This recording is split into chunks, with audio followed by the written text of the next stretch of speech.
بسم اللہ الرحمن الرحیم۔ شروع کرتا ہوں اللہ کے نام سے جو بے انتہا مہربان نہایت رحم والے ہیں۔ سأل سائل بعذاب واقع للكافرين ليس له دافع من الله ذي المعارج تعرج الملائكة والروح إليه في يوم كان مقداره 50,000 سنة فاصبر صبرا جميلا إنهم يرونه بعيدا ونراه قريبا۔ ایک طلب کرنے والے نے اس عذاب کی خواہش کی جو ہونے والا ہے کافروں پر جسے کوئی ہٹانے والا نہیں، اس اللہ کی طرف سے جو سیڑھیوں والے ہیں، جس کی طرف فرشتے اور روح چڑھتے ہیں اس دن میں جس کی مقدار 50,000 سال کی ہے۔ پس تم اے نبی اچھی طرح صبر کرو، بے شک یہ اس عذاب کو دور سمجھ رہے ہیں اور ہم اسے قریب ہی دیکھتے ہیں۔ سامعین اب آیتوں کی تفسیر سماعت کیجیے۔ بعذابین میں جو با ہے وہ بتا رہی ہے کہ یہاں فعل کی تضمین ہے، گویا کہ فعل مقدر ہے، یعنی یہ کافر عذاب کے واقع ہونے کی طلب میں جلدی کر رہے ہیں، جیسے اور جگہ اللہ نے فرمایا وَيَسْتَعْجِلُونَكَ بِالْعَذَابِ وَلَنْ يُخْلِفَ اللَّهُ وَعْدَهُ، یعنی یہ لوگ عذاب کے مانگنے میں عجلت کر رہے ہیں اور اللہ تعالیٰ ہرگز وعدہ خلافی نہیں کرتے، یعنی اللہ کا عذاب یقیناً اپنے وقت مقررہ پر آ کر ہی رہے گا۔ سنن نسائی میں ابن عباس رضی اللہ عنہما سے وارد ہے کہ کافروں نے عذاب الہی مانگا جو ان پر یقیناً آنے والا ہے، یعنی آخرت میں۔ ان کی اس طلب کے الفاظ بھی دوسری جگہ قرآن میں منقول ہیں۔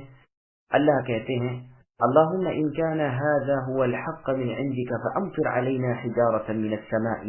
او ائتنا بعذاب علیم، یعنی اللہ تعالیٰ اگر یہ آپ کے پاس سے حق ہے تو ہم پر آسمان سے پتھر برسائے، ہمارے پاس کوئی دردناک عذاب لائیے۔ ابن زید رحمۃ اللہ علیہ وغیرہ کہتے ہیں کہ اس سے مراد وہ عذاب کی وادی ہے جو قیامت کے ان عذابوں سے بہہ نکلے گی، لیکن یہ قول ضعیف ہے اور مطلب سے بہت دور ہے۔ صحیح قول پہلا ہے جس پر روش کلام کی دلالت ہے۔ پھر فرماتے ہیں کہ وہ عذاب کافروں کے لیے تیار ہے اور ان پر آ پڑنے والا ہے، جب آ جائے گا تو اسے کوئی دور کرنے والا نہیں اور نہ کسی میں اتنی طاقت ہے کہ اسے ہٹا سکے۔ معارج کا مفہوم۔ ذی المعارج کے معنی ابن عباس رضی اللہ عنہما کی تفسیر کے مطابق درجوں والے یعنی بلندیوں اور بزرگیوں والے اللہ، اور مجاہد رحمۃ اللہ علیہ فرماتے ہیں کہ معارج سے آسمان کی سیڑھیاں مراد ہیں۔ قتادہ رحمۃ اللہ علیہ کہتے ہیں فضل و کرم اور نعمت و رحم والے اللہ، یعنی عذاب اس اللہ کی طرف سے جو ان صفتوں والے ہیں۔ اللہ کی طرف فرشتے اور روح چڑھتے ہیں۔ روح کی تفسیر میں ابو صالح رحمۃ اللہ علیہ فرماتے ہیں کہ یہ ایک قسم کی مخلوق ہے، انسان تو نہیں لیکن انسانوں سے بالکل مشابہ ہے۔ میں یعنی ابن کثیر کہتا ہوں کہ اس سے مراد جبریل علیہ السلام ہوں، اور یہ عطف ہو عام پر خاص کا، اور ممکن ہے اس سے مراد بنی آدم کی روحیں ہوں، اس لیے کہ وہ بھی قبض ہونے کے بعد آسمان کی طرف چڑھتی ہیں، جیسے کہ برا بن عازب رضی اللہ عنہ والی لمبی حدیث میں ہے کہ جب فرشتے پاک روح نکالتے ہیں تو اسے لے کر ایک آسمان سے دوسرے پر چڑھتے جاتے ہیں، یہاں تک کہ 7ویں آسمان پر پہنچتے ہیں۔ گو اس کے بعد راویوں میں کلام ہے، لیکن یہ حدیث مشہور ہے اور اس کی شہادت میں ابو ہریرہ رضی اللہ عنہ والی حدیث بھی ہے، جیسے کہ پہلے بروایت امام احمد، ترمذی اور ابن ماجہ رحمۃ اللہ علیہ گزر چکی ہے، جس کی سند کے راوی ایک جماعت کی شرط پر ہیں۔ پہلی حدیث بھی مسند احمد، ابو داؤد، نسائی اور ابن ماجہ میں ہے۔ ہم نے اس کے الفاظ اور اس کے طرق کا بسیط بیان آیت یثبت اللہ الذین آمنوا بالقول الثابت کی تفسیر میں کر دیا ہے، یعنی سورہ ابراہیم کی آیت نمبر 27، 50,000 سال کا روز قیامت۔ پھر فرمایا اس دن میں جس کی مقدار 50,000 سال کی ہے اس میں 4 قول ہیں۔ ایک تو یہ کہ اس سے مراد وہ دوری ہے جو اسفل السافلین سے عرش معلی تک ہے، اور اسی طرح عرش کے نیچے سے اوپر تک کا فاصلہ بھی اتنا ہی ہے، اور عرش معلی سرخ یاقوت کا ہے، جیسے کہ امام ابن ابی شیبہ نے اپنی کتاب صفت العرش میں ذکر کیا ہے۔ ابن ابی حاتم میں ہے کہ ابن عباس رضی اللہ عنہما فرماتے ہیں کہ اس کے حکم کی انتہا نیچے کی زمین سے